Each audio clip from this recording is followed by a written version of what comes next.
Bonjour et bonne année. Désolée, j'ai un rhume, mais je me suis réveillée ce matin et je me suis dit, Julie, tu n'as jamais été au plus bas.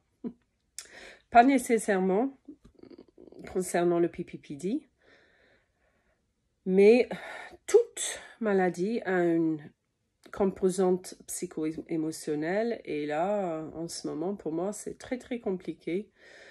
Toujours la cheville, algodystrophie, j'ai très mal au dos, j'avais une lombalgie, enfin j'ai toujours. Et tout ça impacte les symptômes, c'est sûr et certain. C'était un peu compliqué là, cette période. Mais je me suis réveillée ce matin et je me suis dit, et si on remontait la pente ensemble? Désolée, je suis un peu émue.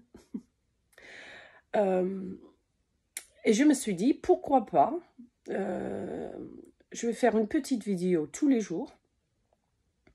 Et on va passer l'année 2024 ensemble, avec le PPPD, avec les hauts et les bas, les défis, les petits succès.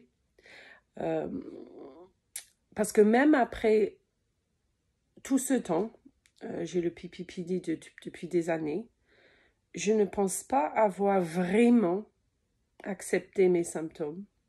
Et pourtant, je sais que c'est la seule solution durable, c'est l'acceptation des symptômes. Donc là, un petit peu tous les jours, je vais vous transmettre mes outils, mes pratiques, parce que je sais au fond de moi que c'était les périodes de ma vie où ça allait, où je vivais normalement, je dirais, c'était les périodes où je mettais en pratique ces outils-là. Quand je les ai pas dans ma vie, ça va mal. Donc, voilà, c'était mon projet. Je ne sais pas si je vais y arriver tous les jours quand même, c'est un défi. Mais je reviens donc, le but quand même, c'est d'ici l'année prochaine que j'aurai peut-être, j'espère, une meilleure acceptation de mes symptômes. Parce que c'est que là, en fait, si le cerveau enfin comprend qu'il n'a rien de menaçant, il va pouvoir enfin baisser sa garde et baisser sa vigilance. Et c'est ça qu'il faut, en fait. Voilà. Je vous dis, ce ne sont pas des solutions miracles que je vais vous proposer. Pas la baguette magique. Aucune baguette magique, de toute façon. Mais moi, en tout cas, et c'est pour ça que j'ai commencé cette chaîne, je ne sais pas quand maintenant, ça m'aide énormément. Et comme je dis, c'est les périodes de ma vie où je laisse tomber, où ça devient un peu compliqué.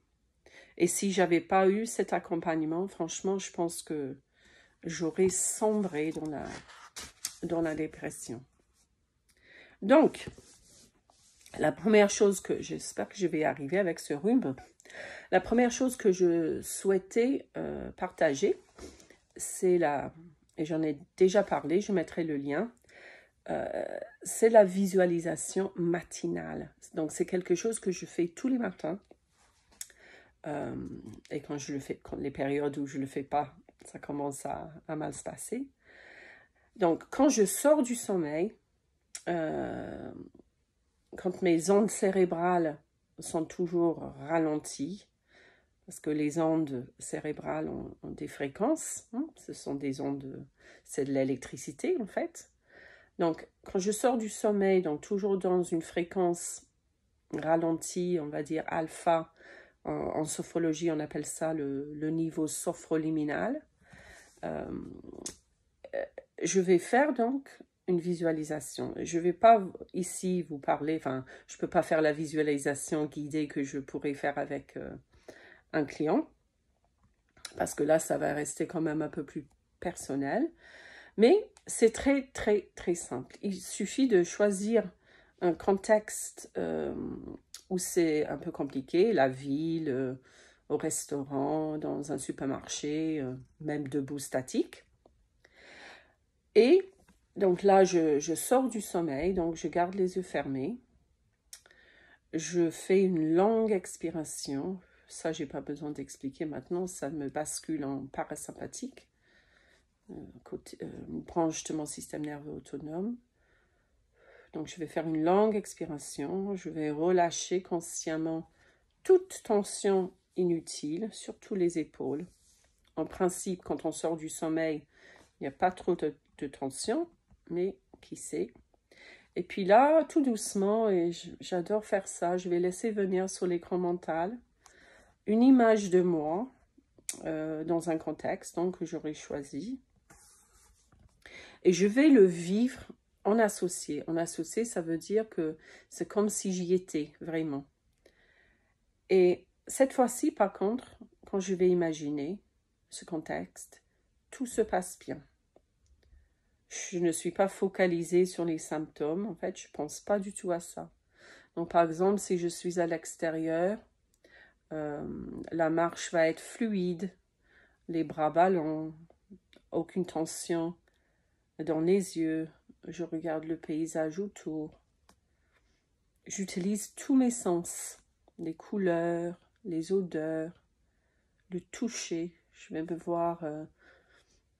me déplacer, les vêtements que je porte, ma posture, la façon dont je me comporte. Et je vis les émotions associées. Ça, c'est super important.